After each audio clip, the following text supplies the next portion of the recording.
Well, I am very proud of Philadelphia because single-use bags are outlawed. That's right, those plastic bags that wind up in landfills, single-use bags, you can't get them anymore in Philadelphia. All I bought was pork chops, so I'm gonna take my little pork chops and walk on home with no bag. I'm happy about that. There's an old curiosity shop.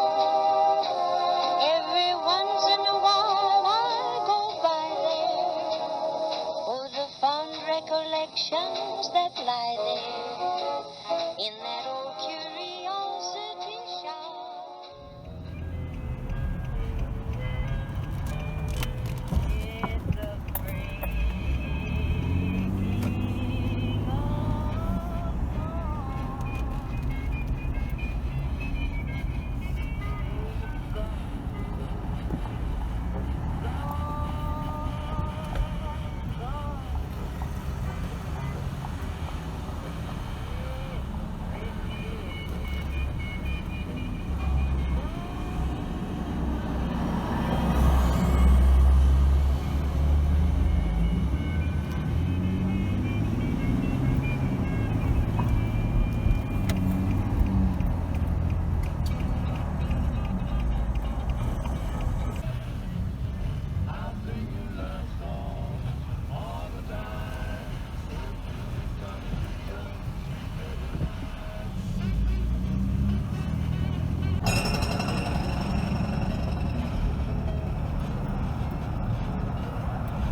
Good morning, cats and kittens. I'm Scott from the Old Curiosity Shop. I'm parked outside of the 2nd Avenue Thrift store in lovely, beautiful Pennsauken, New Jersey, right across the river from the city of Philadelphia. We're going in to see what we can find. Let's do it. Well, it's always fun to shop for vintage and antique items, and what makes it even more fun is when you come along with me. So here we are. Now we recognize the Franciscan. Gonna turn it over. Aha, that's that newer label. I think everyone knows that it's wound up being made in England. It seems as though the old stuff with the old back stamp is a little more valuable, but I see a lot of it. Do you see it in your thrifting areas? The Franciscan. Excuse me, I just ate some chicken. Ooh, look at this. Has kind of a, well, there's no mark on the bottom. I thought it had a 1950s restaurant wear look to it. What do you think? It was nice. Random cups and so. Now, I recognize this immediately as the Homer Laughlin Nautilus pattern, because I've got several pieces of it. In fact, I have a whole set from the late 30s. Now turn it upside down and something fishy is going on. Pacific China fine quality, hand painted. Wait a minute. It looks like that's been stamped, superimposed over top of an original Homer Laughlin mark. I know that it is, because I know that pattern. Let's look at another piece. Now you can clearly see the ending of the word Nautilus. Did you see that? That's the blank. And then the silver decoration on there, there was variations on that. Even the teapot. I don't have the teapot in my set, but my set is decorated differently. There we go again. Well, I don't know what to tell you. That particular pattern is one, my set is from 1936. The back stamp dates it to 1936. There's quite a bit of it here, and it's still very attractive, but clearly a Homer Laughlin product that Pacific China, whoever they were, got their hands on it and put their own stamp there. Haven't done any looking or digging to see how that happened. That was quite interesting to see that. Now we'll spin around here. Okay, take a quick peek at what's in my cart. We'll look at that later. You can tell I already hit some of the shelves as soon as I got to the store. Hey, kitty. I got there when it opened at 9 and there weren't very many folks there, so I felt like I didn't have to rush at breakneck speed. My nemesis must have slept in. Here's some milk glass. Seems to me I've seen that egg. Isn't that Avon? The egg I just put down. I don't know about that hen on a nest or hen on something. Here's a piece that I will buy, and we'll end up looking at that in a few minutes. I don't recognize the pattern, and I can't remember who might have made it, but it's one of those opalescent pieces made after the turn of the century. Slide it down in there next to the depression glass. Oh, I guess I am going to show you now. That's that. I think Indiana, I have to take a look. I don't recall. I believe Indiana might have made that open lace pattern there with the blue and the opalescent. There's some sapphire, Philby Fire King. What looks suspicious about that? I'm going to show you in just a moment, but something isn't right there. Something is not quite right. We'll see. A few pieces of crackle glass that are very dusty. We can see the maker's label on there, West Virginia. Yeah, $5. I did buy all three, and they were $5 each. It's a little bit more than I wanted to pay, but I got them anyway. I think I'll tell you in the car what I'm going to do with them. That piece of pottery in that seafoam green,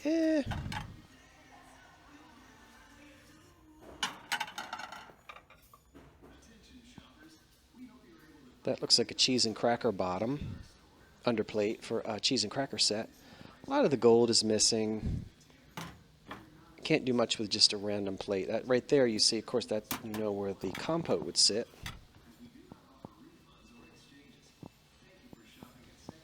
Now, caveat emptor on these plates.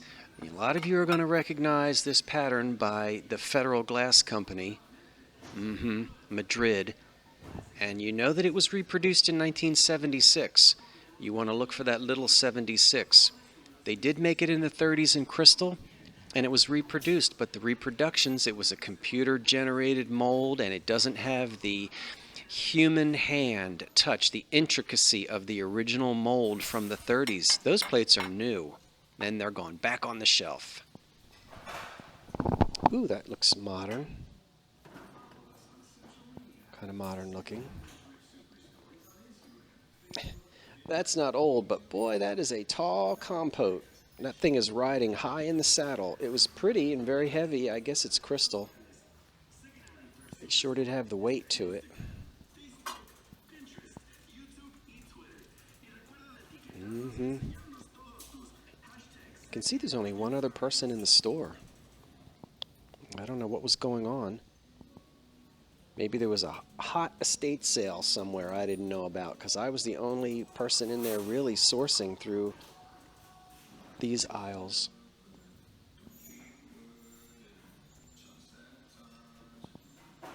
It's easy to find a couple of random pink depression stems from the 30s.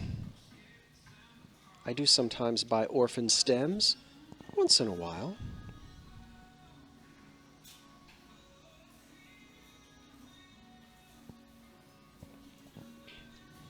Now I'm parting the ocean there to pull out that thing. I don't recognize it. It's a very busy pattern. Does anybody know what that is? It has a unique shape. It's got the feel of the 1930s to me. And I almost wish I had bought the thing just because it's so unusual. I don't know that I was attracted to it, but I was fascinated by it simply because I don't know what it is. Anybody know what that is? I'm sure I could spend a couple hours flipping through my books and I might find it. And I looked to see if there were any more, but it was just that one. Those are not old. Oh, look at these. Now, do you call these, is that a champagne flute? Is that what it's called? I don't know.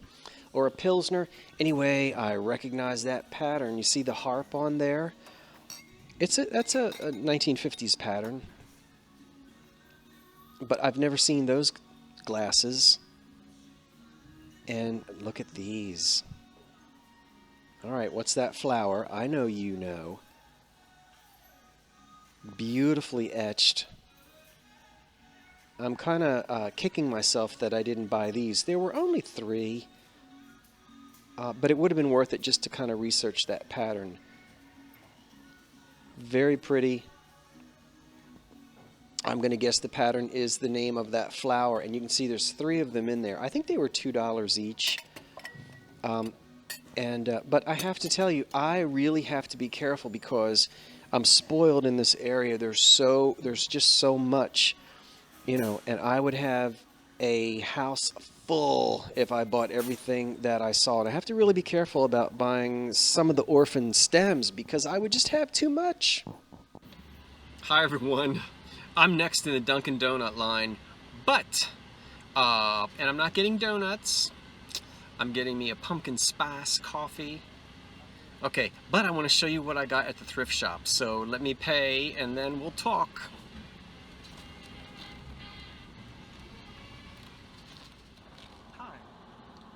Okay, what did I buy in the thrift stores? Well, you did not see me buy this, but I did. What is it? Well, I knew when I saw it that it was missing its top. This was a candlestick holder. And there were 2 of these, of course. The business end up here, somebody broke off, or it just, broke off. So we have this naked dancing Art Deco woman. And I am going to glue something on top of it. Now, whatever I glue on top, it's going to be fantastic. And it's going to be something like that. Won't this be sweet? I'm not going to glue this on there. This is that piece of opalescent glass that I bought for $4 in the antiques in the Goodwill. I don't recognize that pattern. It might be a little bit earlier than the Depression era. I'm going to have to look that up. But it was not unusual to see pieces in the Deco era. There could be a I've seen pottery Deco sort of plates, not that somebody put together in their garage with a hot glue gun, but actually manufactured that way. I've seen chrome that holds the Cambridge glass. Yeah, that could be a compote. I've seen chrome like trays for cookies and things. So you get the idea. I might take something like a cobalt blue modern tone hazel atlas random plate and just glue it on the top of that and have a little server for cookies and candies and whatnot. Now somebody did this. I bought these 2 together. They were all taped together. That is a Philby mixing bowl. That is a Philby casserole lid. That is a bad marriage. They need to get divorced. $300, woohoo! Okay, they've been liberated. Back to the mixing bowl. And now we have a casserole lid. I don't need this Philby casserole lid, but I've got one. Sapphire blue, anchor hocking. This stuff, 40s. I don't remember exactly. I want to say the war years, maybe into the very early 50s. And if you ever find a D-handled mug in this sapphire Philby design, woohoo! You better get it, because they're not that easy to find. So those are those. Those are those.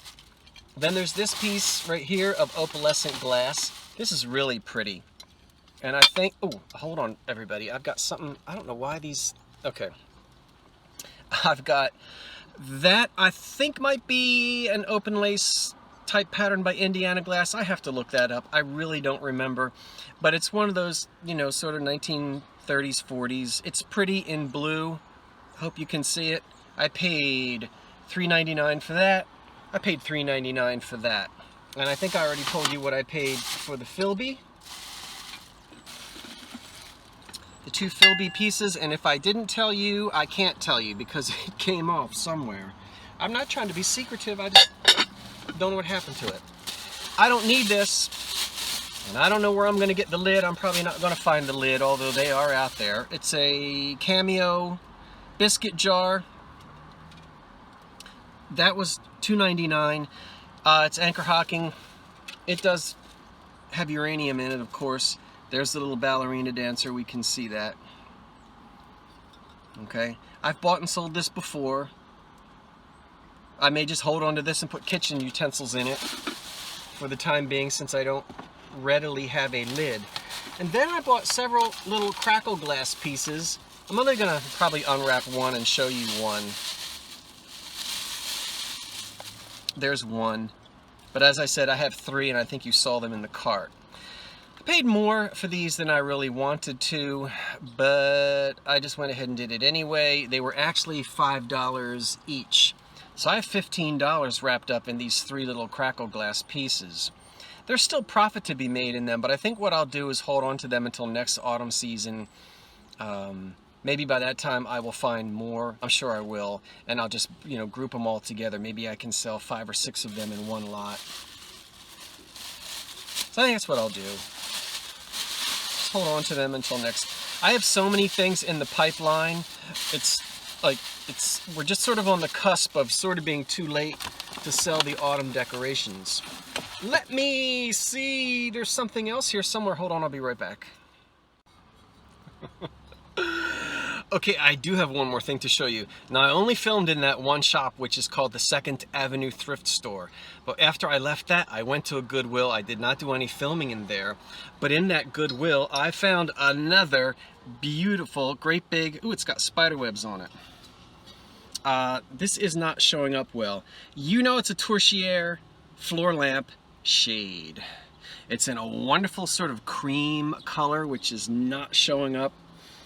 It's got some embossed, not really acanthus, just some kind of embossed leaves on there, almost like a Greek design. And it's kind of ruffled around the top. It has this wonderful cream color on the outside. This is a slightly unusual one. It's one I haven't necessarily seen before. I'm trying to hold it back here so you can see it. I'm always looking, anytime I find these Torsioner shades, this was $6, I always buy them. Because most of the time I'll go to a thrift shop and there will be the floor lamp with no shade. Some child runs through the house in the 1930s, knocks it over, the shades always break, and the floor lamps survive. This is going to be really nice, slipped down into a 1930s floor lamp. I'm Scott from the old... Okay. As always, I'm Scott from the Old Curiosity Shop, saying thanks for watching. And before I say so long for now, I have not forgotten I have to finish that decorative lampshade. You voted, and I've chosen which fabric I'm going to cover it with, and I've been working on it. It's just not ready yet. So I haven't forgotten. That's coming up soon. So I hope you'll join me again in the Old Curiosity Shop. You never know what I'm going to get up to. Okay, now, wait for the cat. So long for now.